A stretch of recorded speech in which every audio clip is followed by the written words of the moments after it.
ரொம்ப நாளைக்கு முன்னாடி நம்ம டிரான்ஸ்ஃபார்மர்ஸில் இருக்க ஆப்டிமஸ் ப்ரைமை கன்வெர்ட்டபிள் ஒரு மாடலை வந்து எடுத்திருந்தோம். அந்த மாடலை பிரிண்ட் பண்ணலாம் நம்ம ட்ரை பண்ணும்பொழுது நிறைய பார்ட்ஸ் நம்மளுக்கு மிஸ் ஆகிருந்தது. ஸோ அந்த பார்ட்ஸ் எல்லாத்தையும் டோட்டலாக நம்ம ஸ்டாப் பண்ணிவிட்டு புதுசாக ஒரு ஃபைலை தேடி அலைஞ்சோம். அந்த ஃபைல் கிடச்சதுக்கப்புறமா இன்றைக்கி நம்ம ஆப்டிமஸ் ப்ரைமை வந்து நம்ம பிரிண்ட் பண்ணி முடிச்சிருக்கோம். அதுவும் ஃபுல் செட்டாக நம்ம பிரிண்ட் பண்ணி முடிச்சிட்டோம். இப்போ அதை ஃபுல் அசம்பிளியும் நம்ம பண்ணி முடிச்சிட்டோம். இதுக்கப்புறமா அதை கன்வெர்ட்டபிளாக பண்ண முடியுதா அப்படின்றதையும் ட்ரை பண்ணோம். ஸோ தட் நம்ம ரொம்ப ஈஸியாகவே இதை கன்வெர்ட்டபிளாகவும் நம்மளால் மாற்றிக்க முடியும். அது மட்டும் இல்லாமல் இதை நீங்கள் ஒரு ட்ரக் மாதிரி சின்னதாக ஓட்டியும் விளையாட முடியும். இது ரன் ஆகும். அண்ட் அது மட்டும் இல்லாமல் இதோட தலையை ரொம்ப அழகாக உள்ள மறைச்சி வச்சுக்க முடியும். அவ்வளோ சூப்பராக இருந்துச்சு. நீங்கள் அந்த கேப்பை ஓப்பன் பண்ணிங்கனாவே அதோட தலை ரொம்ப அழகாக வந்துடும்.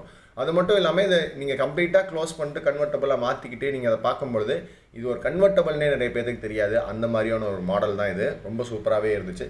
ஸோ இதை பற்றி நீங்கள் என்ன நினைக்கிறீங்க அப்படின்றத கமெண்ட்டில் சொல்லுங்கள். அது மட்டும் இல்லாமல் வேறு இந்த மாதிரியான கண்டென்ட்ஸ்லாம் உங்களுக்கு பிடிக்கும் அப்படின்றதையும் கமெண்ட்டில் சொல்லுங்கள். ஸோ நாங்கள் 3D பிரிண்ட் பண்ணுற நிறைய ப்ராடக்ட்ஸை நிறைய பேர் கேட்குறீங்க.